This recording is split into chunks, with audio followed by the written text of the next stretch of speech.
Music, dance, poetry and fun have always been part of community life in Forbes, and much of it has occurred in Victoria Park.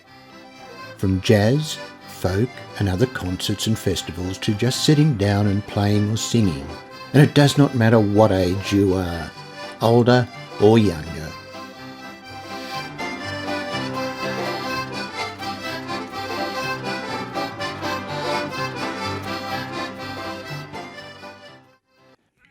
It's important to remember that we are on Wiradjuri land, and we are often privileged to have our First Nation locals share their traditions with us as well.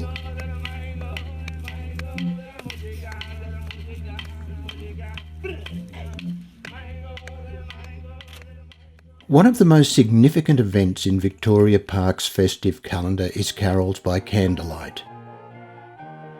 For over 50 years, the park has been brightly decorated and people have gathered for the occasion to sing Christmas carols, led by the Forbes Town Band.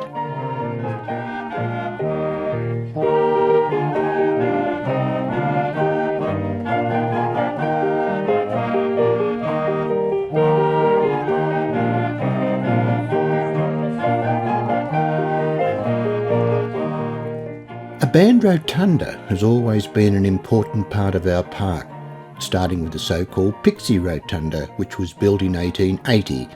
By looking at our vintage photographs, you certainly can see how it got its name.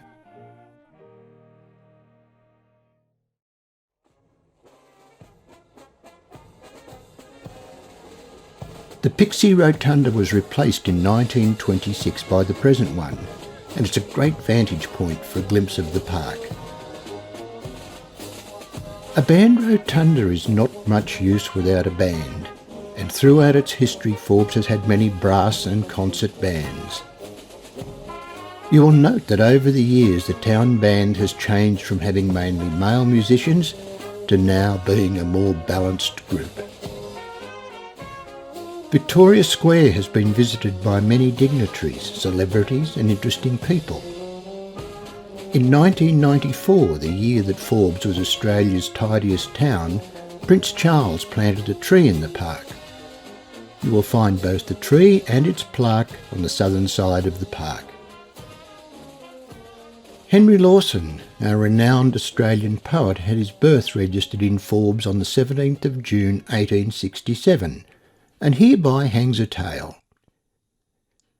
Henry was born on the Grenfell goldfields some weeks earlier, and his then 19-year-old mother, Louisa, travelled to Forbes on her own to register the birth. It was decided to erect a plaque to this effect and honour Henry. However, it was realised in later years that acknowledgement should go to Louisa, as she was the one who made the arduous journey and registered the birth.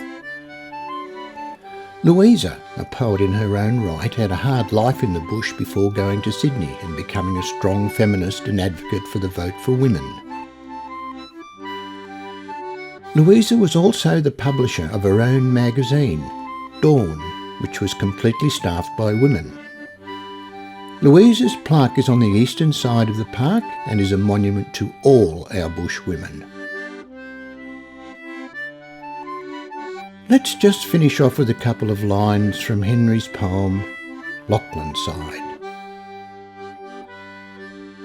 Region of damper and junk and tea, region of pastures wide, the fairest spots in the world to me are out on the Lachlan side.